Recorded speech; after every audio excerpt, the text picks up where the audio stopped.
यसाया बाब 42। देखो मेरा खादिम जिसको मैं संभालता हूँ, मेरा बरगज़ीदा जिससे मेरा दिल खुश है। मैंने अपनी रूह उस पर डाली, वो कौमों में अदालत जारी करेगा। वो ना चिल्लाएगा और ना शोर करेगा, और ना बाज़ारों में उसकी आवाज़ सुनाई देगी। वो मसले हुए सरकंडे को ना तोड़ेगा और टिमटिमाती बत्ती को ना बुझाएगा। वो रास्ते से अदालत करेगा, वो मान ना होगा और हिम्मत ना हारेगा, जब तक कि अदालत को ज़मीन पर कायम ना कर ले। जजीरे उसकी शरीयत का इंतज़ार करेंगे। जिसने आसमान को पैदा किया और तान दिया, जिसने ज़मीन को और उनको जो उसमें से निकलते हैं फैलाया, जो उसके बाशिंदों को सांस और उस पर चलने वालों को रूह अनायत करता है। यानी खुदावंद खुदा यूँ फरमाता है, मैं खुदावंद ने तुझे सदाकत से बुलाया, मैं ही तेरा हाथ पकड़ूंगा और तेरी हिफाजत करूंगा, और लोगों के अहद और कौमों के नूर के लिए तुझे दूंगा,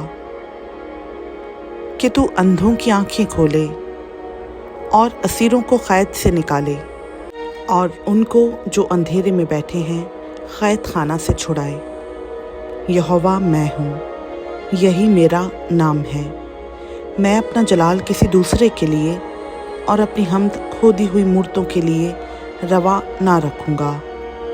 देखो पुरानी बातें पूरी हो गईं और मैं नई बातें बताता हूँ।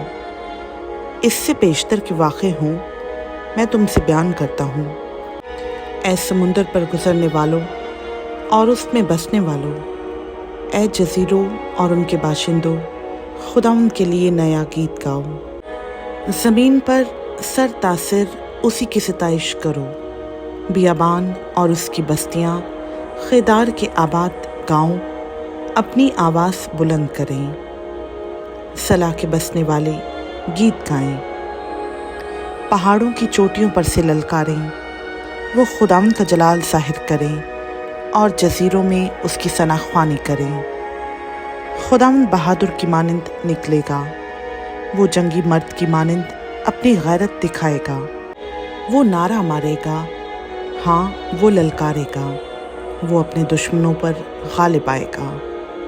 मैं बहुत मुद्दत से चुप रहा, मैं खामोश हो रहा और ज़ब्त करता रहा, पर अब मैं दर्द सह वाली की तरह चिल्लाऊंगा। मैं हाँपूंगा और ज़ोर ज़ोर से सांस लूँगा। मैं पहाड़ों और टीलों को वीरान कर डालूँगा और उनके सब्ज़ाज़ारों को खुश्क करूँगा, और उनकी नदियों को जजीरे बनाऊँगा और तालाबों को सुखा दूँगा, और अंधों को उस राह से जिसे वो नहीं जानते ले जाऊँगा। मैं उनको उन रास्तों पर जिनसे वो आगाह नहीं ले चलूँगा। मैं उनके आगे तारीकी को रोशनी और ऊंची नीची जगहों को हमवार कर दूँगा। मैं उनसे ये सलूक करूँगा और उनको तर्क ना करूँगा। जो खोदी हुई मूर्तों पर भरोसा करते और ढाले हुए बुतों से कहते हैं, तुम हमारे माबूद हो, वो पीछे हटेंगे और बहुत शर्मिंदा होंगे। ऐ बहरो सुनो, ऐ अंधो नज़र करो ताकि तुम देखो। मेरे खादिम के सिवा अंधा कौन है, और कौन ऐसा बहरा है जैसा मेरा रसूल जिसे मैं भेजता हूँ। मेरे दोस्त की और खुदावंद के खादिम की मानंद नाबीना कौन है। तू बहुत सी चीज़ों पर नज़र करता है पर देखता नहीं, कान तो खुले हैं पर सुनता नहीं। खुदावंद को पसंद आया कि अपनी सदाकत की खातिर शरीयत को बुजुर्गी दे और उसे काबिल ताज़ीम बनाए। लेकिन ये वो लोग हैं जो लुट गए और गारत हुए, वो सब के सब जिंदानों में गिरफ्तार और कैद खानों में पोशीदा हैं। वो शिकार हुए और कोई नहीं छुड़ाता, वो लुट गए और कोई नहीं कहता फेर दो। तुम में कौन है जो इस पर कान लगाए, जो आइंदा की बाबत तवज्जो से सुने। किस ने याकूब को हवाला किया कि गारत हो और इसराइल को कि लुटेरों के हाथ में पड़े।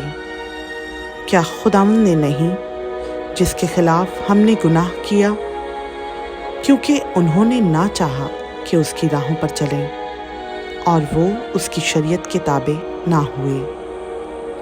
इसलिए उसने अपने कहर की शिद्दत और जंग की सख्ती को उस पर डाला और उसे हर तरफ से आग लग गई, पर वो उसे दरियाफ्त नहीं करता। वो उससे जल जाता है पर खातिर में नहीं लाता। खुदा का पाक कलाम का पढ़ा, सुना, समझा और कबूल किया जाना हम सबों के लिए बाइस बरकत हो। आमीन।